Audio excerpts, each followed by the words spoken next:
제28장.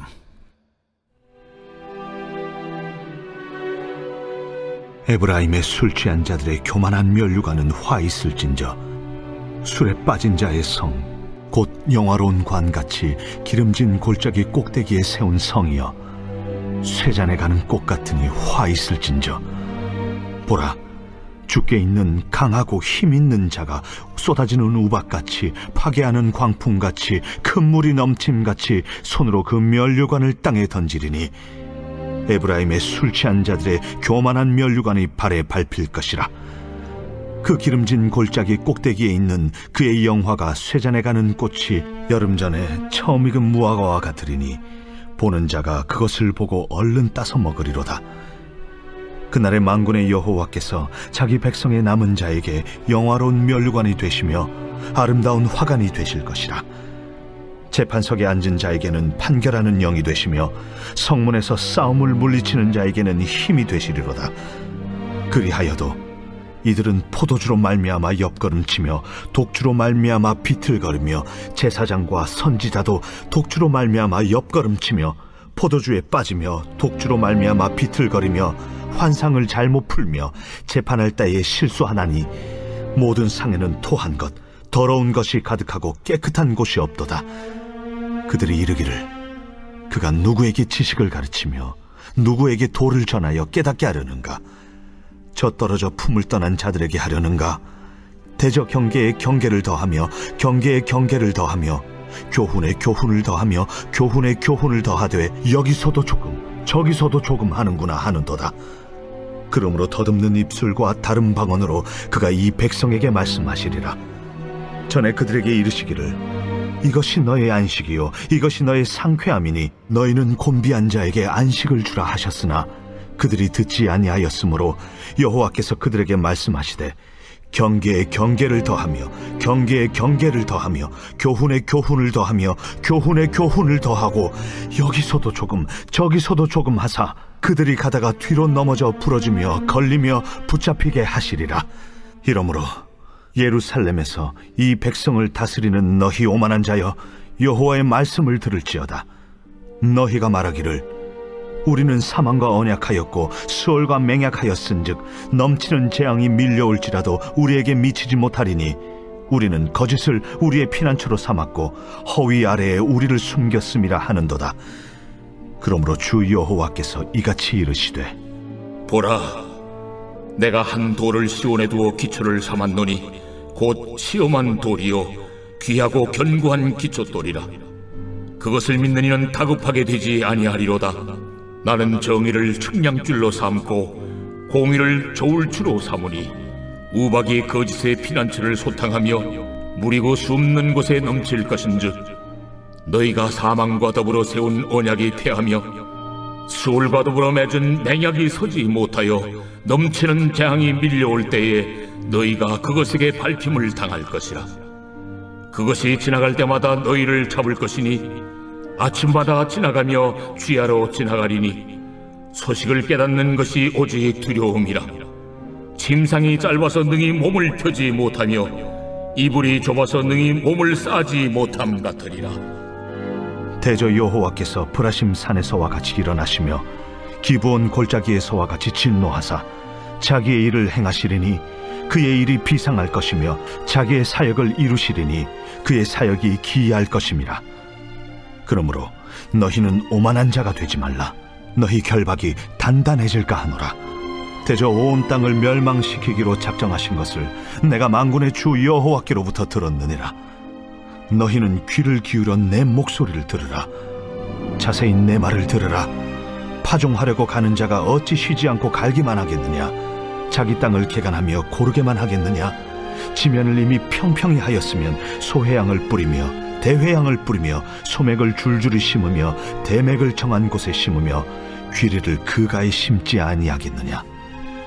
이는 그의 하나님이 그에게 적당한 방법을 보이사 가르치셨음이며 소회양은 도리깨로 떨지 아니하며 대회양에는 수레바퀴를 굴리지 아니하고 소회양은 작대기로 떨고 대회양은 막대기로 떨며 곡식은 부수는가 아니라 늘 떨기만 하지 아니하고 그것에 수레바퀴를 굴리고 그것을 말굽으로 밟게 할지라도 부수지는 아니하나니 이도 만군의 여호와께로부터 난 것이라.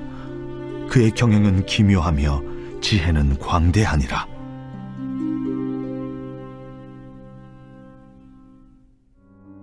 오늘 이사야 28장의 시작은 에브라임, 즉 북이스라엘의 수도로서 방탕과 교만에 빠져있던 사마리아가 하나님의 강력한 심판의 도구를 통하여 순식간에 멸망할 것이라는 예언을 언급하고 있습니다. 그러나 우리가 하나님께서 이러한 심판을 언급하실 때에도 늘 기억해야 할 하나님의 본심은 심판 자체의 목적이 아니라 이를 통해 이스라엘 백성들이 하나님 품으로 다시 돌아오기를 원하는, 즉 인간의 회개와 구원의 목적이 있다는 것을 놓쳐서는 안 될 것입니다. 그래서 하나님은 의도적으로 심판의 메시지 중간중간에 축복에 관한 당신의 본심을 기록해 두셨습니다. 우리가 길을 잃어버리지 않도록 이처럼 중간중간에 이정표를 친히 세우시고 이 말씀을 따라 하나님 나라의 삶을 살아가도록 하시는 것입니다. 5절과 6절입니다. 그날에 만군의 여호와께서 자기 백성의 남은 자에게 영화로운 면류관이 되시며 아름다운 화관이 되실 것이라. 재판석에 앉은 자에게는 판결하는 영이 되시며 성문에서 싸움을 물리치는 자에게는 힘이 되시리로다. 아멘. 하나님께서는 사마리아를 심판하시는 와중에서도 남은 자들에 대해서는 축복하실 것이라는 예언의 말씀을 언급하고 계십니다. 이 말씀에서 우리가 주목해야 할 부분은 하나님을 어떤 분으로 묘사하고 있냐는 것입니다. 6절에 하나님은 판결하는 영이시다라고 고백하고 있습니다. 이 표현은 하나님의 또 다른 이름입니다. 판결하는 영이시다. 확 와닿지는 않으시죠? 이렇게 설명하면 어떨까요? 하나님이신 성령님께서 지금 우리의 모든 원수들 사이에서 우리 대신 그 원수들과 지금 맞서 싸우며 그들을 굴복시키고 우리에게 승리를 허락하시는 하나님이시다. 여러분, 이 표현대로라면 하나님은 단지 어떠한 능력을 조금 부여하는 기능이 아니라 지금 당장의 필요를 채워주고 도움을 구하는 자들에게 지금 당장 도와주시는 능력 그 자체라는 것을 깨닫게 됩니다. 그분이 정말 누구신지를 아는 것, 이것이 지혜입니다.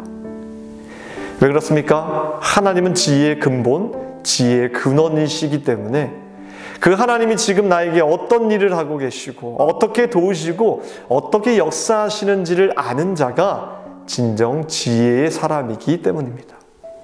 그런데 안타깝게도 이스라엘 백성들은 그 지혜의 근원이신 하나님을 버렸습니다.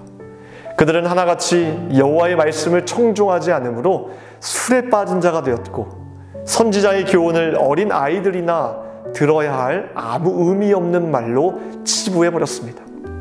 10절 말씀을 보면 대저 경계에 경계를 더하며 경계에 경계를 더하며 교훈에 교훈을 더하며 교훈에 교훈을 더하되 여기서도 조금 저기서도 조금 하는도다 라고 말하는데요.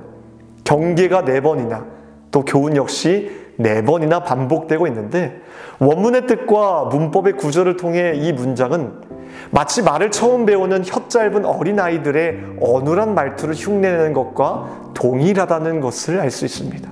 즉 선지자들의 말을 아무런 의미 없이 내뱉은 어린아이의 말이기에 성숙한 자기들에게는 전혀 불필요한 교훈이라는 것입니다.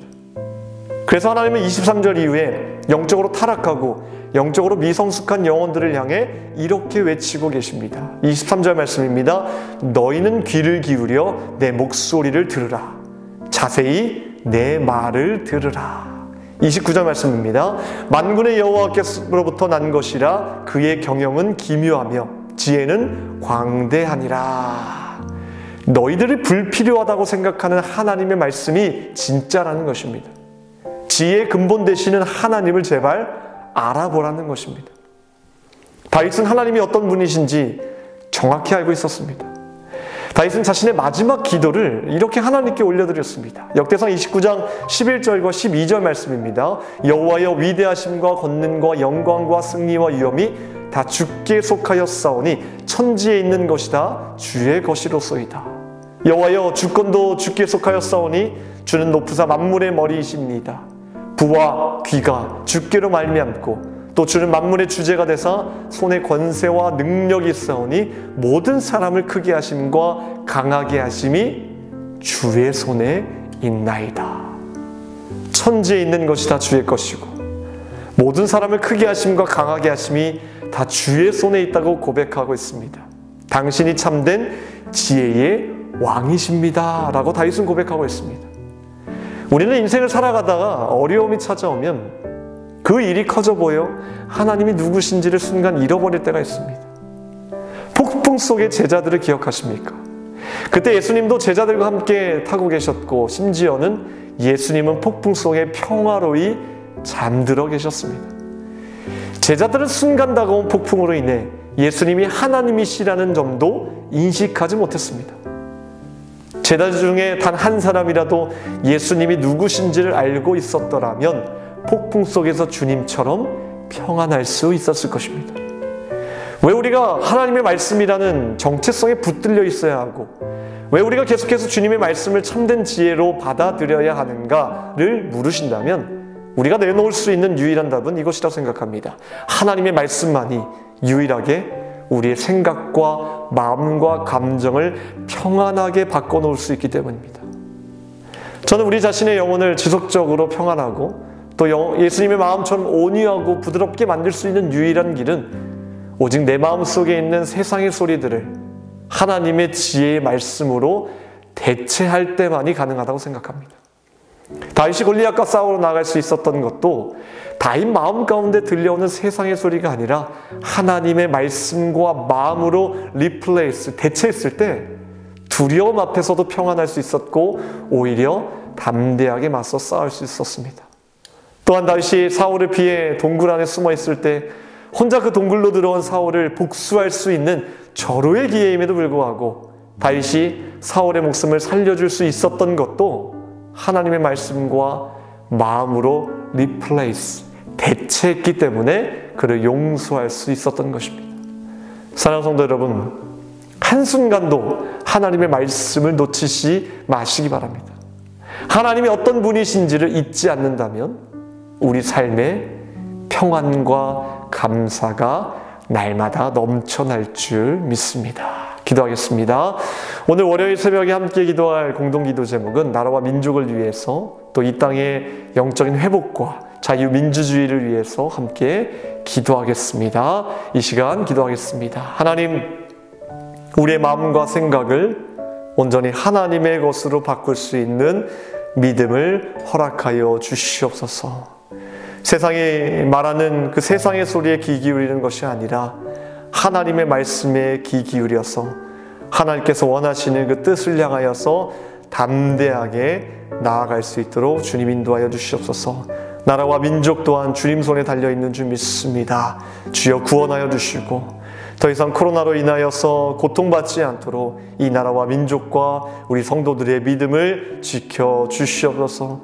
이 새벽에 하나님 앞에 간절히 기도하는 제목들마다 주님께서 귀한 것으로 응답하여 주시며 특별히 세우신 주의 사자 목사님 또 교회 하나님의 능력의 말씀으로 든든히 세워주셔서 주여 주님께서 바라고 원하시는 그 목적을 향하여서 달려나가는 귀한 교회 될 수 있도록 주님 역사하여 주시옵소서. 모든 것 감사드리오며 우리를 원하신 예수 그리스도의 이름으로 기도합나이다.